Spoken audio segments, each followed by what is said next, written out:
আজি এই স্বাধীনতা দিৱসৰ ৭৫ বছৰীয়া পূৰ্তি উপলক্ষে ভাৰত চৰকাৰৰ নিৰ্দেশক্ৰমে গোটেই ভাৰতবৰ্ষতে যি ঘৰে ঘৰে তিৰংগা প্ৰগ্ৰেম চলি আছে তাৰ অংশ হিচাপে আমাৰ বিদ্যালয়ৰ পৰাও এটি প্ৰচেছন উলিয়াইছে তিৰংগা সহিত।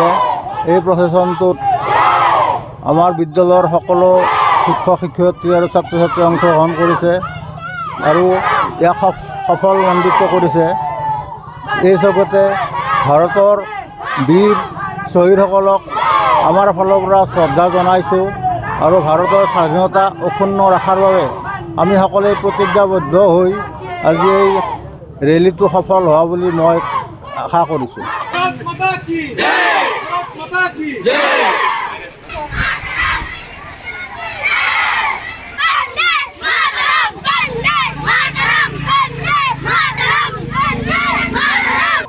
ঘৰ ঘৰ এই তিৰংগা যিটো আমাৰ ৭৫ বছৰীয়া স্বাধীনতা দিৱসৰ সংগতি ৰাখি ভাৰত চৰকাৰে মানে আজাদী কাৰ অমৃত মহোৎসৱ উদযাপন কৰিছে, তাৰ সবিশেষ হিচাপে আমাৰ ঘৰে ঘৰে জাতীয় পতাকা এই কাৰ্যসূচীটো আমি আমাৰ বিদ্যালয়ে সুন্দৰ সফলতাৰে উদযাপন কৰিছে। আমাৰ উদ্দেশ্য এটাই যে আমাৰ মানুহক আমাৰ জাতিৰ প্ৰতি দেশৰ প্ৰতি যি স্বাভিমান তাকে তেওঁলোকৰ পতাকাৰ প্ৰতি যি সন্মান, এই পতাকাই আমাক ঐক্য সংহতি ভাতৃত্ববোধ আমাৰ মাজত জগাই তুলিছে।